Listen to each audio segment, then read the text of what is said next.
Aujourd'hui, je vais vous parler du livre « Tu seras un homme féministe, mon fils » d'Aurélia Blanc.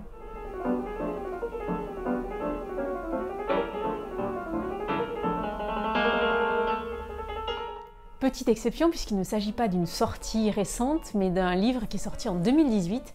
Et en fait, j'ai eu l'occasion de le retranscrire en livre audio pour le compte de l'association Valentin Aoui, association d'aide aux malvoyants, et ça m'a donné envie de vous en parler.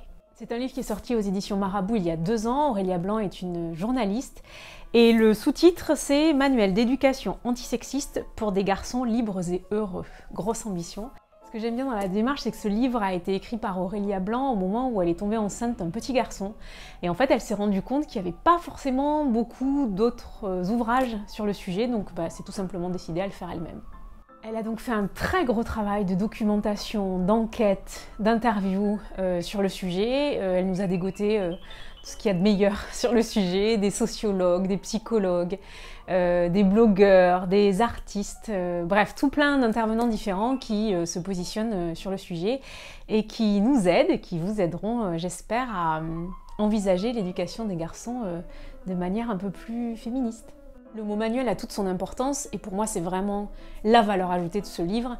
C'est son côté pratique, pragmatique. L'auteur écrit de manière très simple, très concise, très claire. Elle est très pédagogue, elle nous tient par la main tout au long de l'ouvrage. C'est bienveillant, c'est ouvert, très ouvert. C'est-à-dire que ça va forcément, je mets ma main à couper, que ça va forcément donner lieu à des débats en famille ou entre amis. Et surtout, ce que j'ai adoré, vous allez voir, vous allez faire comme moi, je pense. Moi, je les ai pris en photo parce que le livre, malheureusement, je dois le rendre.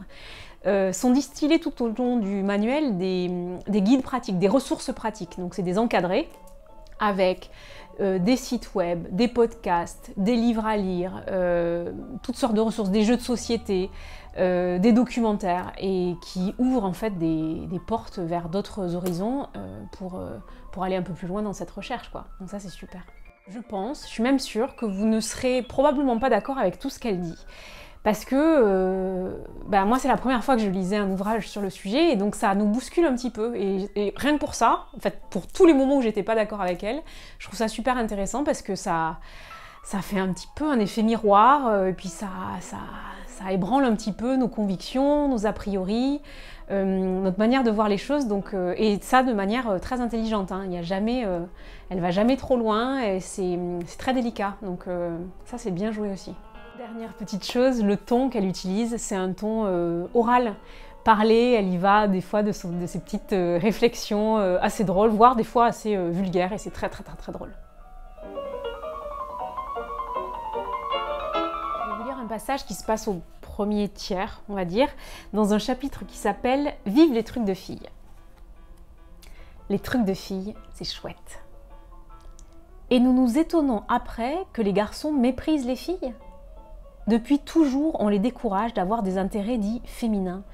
On leur dit que ce n'est pas pour eux, que ça n'a pas d'intérêt, qu'ils valent mieux que ça. Si nous voulons promouvoir l'égalité et la liberté auprès de nos gamins, c'est un discours contre lequel il nous faut absolument lutter. Arrêtons de dire « c'est pour les filles ». Déjà parce que ça laisse entendre que certains domaines d'activité sont réservés aux garçons et d'autres aux filles. C'est essentialisant et c'est fou. Dans l'absolu, un enfant peut embrasser toutes les activités humaines.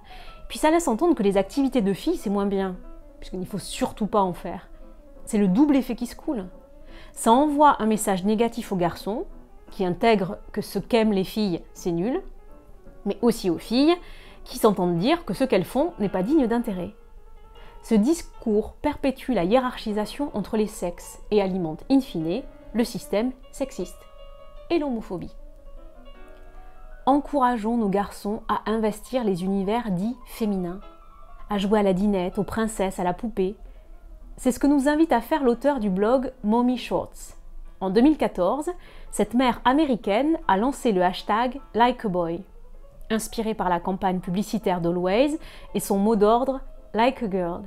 Elle s'est mise à compiler des photos de petits garçons s'amusant avec des peluches roses, arborant vernis ou colliers, des garçons épanouis. Une façon de nous dire que oui, il est temps de laisser les petits garçons jouer à ce qui leur plaît, quoi qu'en dise la société. Ne laissons pas les autres décider de ce que nos enfants sont censés être. Face à un petit garçon en princesse, la plupart des gens auront la même réaction que Lewis Hamilton. Ils vont se sentir autorisés à donner leur avis ou y aller de leur petite blagounette. C'est vrai quoi? Qu'est-ce que c'est drôle? Non, c'est gonflant. Ça nous irrite, ça nous heurte et c'est justement pour éviter ces situations que nous allons préférer interdire à notre petit dernier de mettre son t-shirt à paillettes, son préféré bien sûr. Est-ce vraiment la solution? Pourrions-nous de temps en temps expliquer à ces gentils détracteurs que nous n'avons aucun problème avec ça et que le débat est clos? Rappelons-nous que face aux critiques des internautes, même cette star de Lewis Hamilton a fini par s'excuser de s'être moqué de son neveu. Armons-les et armons-nous face aux remarques désobligeantes. Nous gagnons toujours à avoir en stock quelques réponses toutes faites. 2 ou 3 répliques dans lesquelles nous pouvons piocher sans trop réfléchir quand nous voulons riposter. Et avoir la paix, bordel. Pour les parents en manque d'inspiration, des groupes Facebook comme l'empêcheuse de penser en rond, Répondons ou les copines peuvent se révéler d'assez bons alliés. On y trouve du soutien et des idées de réponse comme celle-ci. C'est un jouet pour les garçons. Ah, tu veux dire qu'il faut se servir de son pénis, ses parties génitales pour y jouer? Parce que si c'est le cas, c'est pas pour les enfants. Le bleu, c'est une couleur de garçon. Ah oui, oui.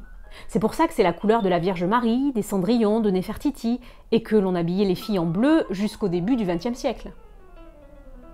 Hors de question que mon fils joue à la poupée. Pourquoi? Tu crois qu'il risquerait de devenir, d'un air très sérieux, un bon père?